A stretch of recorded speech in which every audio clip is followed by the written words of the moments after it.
Per 3 minuti e 30. Représentante, il faut être clair aujourd'hui.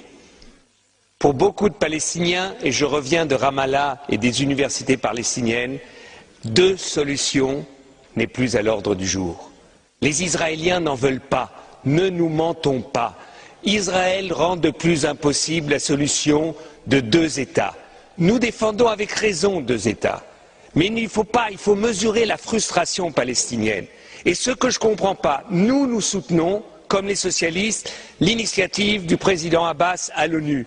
Et je trouve la phrase qu'il a trouvée en disant « En Moyen-Orient, il n'y a pas un État de trop, mais il manque un État. » Donc il dit « L'État d'Israël est légitime, mais il manque l'État palestinien. » C'est la phrase que nous pouvons tous signer. Seulement, ce que je ne comprends pas, Madame la Haute Représentante, c'est que vous arrivez ici à dire « Nous regrettons que l'Israël ait décidé aujourd'hui la construction de 1100. » Au moins, condamnez-le et ne le regrettez pas. Dites que c'est impossible. Soyez clairs. Et deuxièmement, même si nous sommes pour la reconnaissance de l'État d'Israël, de l'État palestinien tout de suite, au moins dites aux Israéliens, dites-leur, s'ils continuent les constructions, eh bien vous pousserez les États européens à tout de suite accepter la reconnaissance de l'État palestinien. Faites-leur le même chantage qu'ils font avec vous, parce qu'avec vous ils disent on va négocier et en même temps ils continuent à occuper. Faites de la politique, Madame Ashton. La politique, c'est pas de la prière. Aujourd'hui, il y a en Israël des centaines de milliers de personnes qui s'opposent à la politique de Netanyahou. Il faut que l'Union européenne, il faut que nous, ici, nous soyons sincères et Monsieur Tzanok, ne soyons pas cyniques. L'État d'Israël a été reconnu unilatéralement par l'ONU en 1947 et c'était juste. C'était juste. Il n'y a pas eu de négociation avec les pays arabes et c'était juste. Et quand Monsieur Tannock, vous nous dites qu'Israël soutient les Palestiniens avec de l'eau, Israël vole l'eau des Palestiniens et leur revend. C'est ça que vous appelez soutenir? Enfin, il faut arrêter un peu avec notre cynisme européen.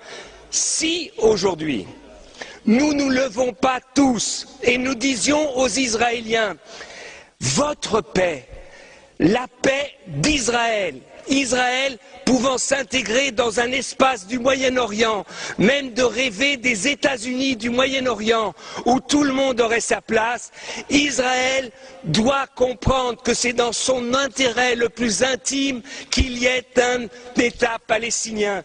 Et Madame Ashton, vous devez dire aux Israéliens, des représentants palestiniens comme M. Abbas ou comme le Premier ministre Fayyad, ils n'en auront pas d'autres et qu'aujourd'hui, si le Hamas aujourd'hui est contre l'initiative de M. Abbas, parce qu'il sait que cette initiative, c'est la seule possible pour qu'il y ait deux États au Moyen-Orient. Donc je trouve que votre position est trop faible. Vous n'avez à aucun moment dit ici comment vous pouvez obliger les Israéliens à négocier. C'est un mensonge incroyable. Ils disent on va négocier sans conditions parce que sur le terrain, on est en train de changer les conditions. On est en train de continuer l'occupation. Donc dites aux Israéliens où ils arrêtent tout de suite les colonies, la colonisation et la construction, où l'Union européenne soutiendra tout de suite la reconnaissance de l'État palestinien maintenant dans la 66e réunion des États de l'ONU.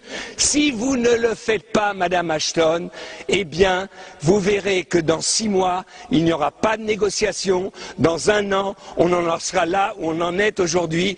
Vous reviendrez ici, vous dites il faut que les Israéliens et les Palestiniens comprennent que ce n'est que par les négociations qu'ils arriveront à la paix. Ils arriveront à la paix, Madame Ashton, si nous disons aux Israéliens, des fois, et pour défendre l'État d'Israël, too much is too much, enough is enough. Si on leur parle comme ça, vous verrez que les choses changeront. Merci.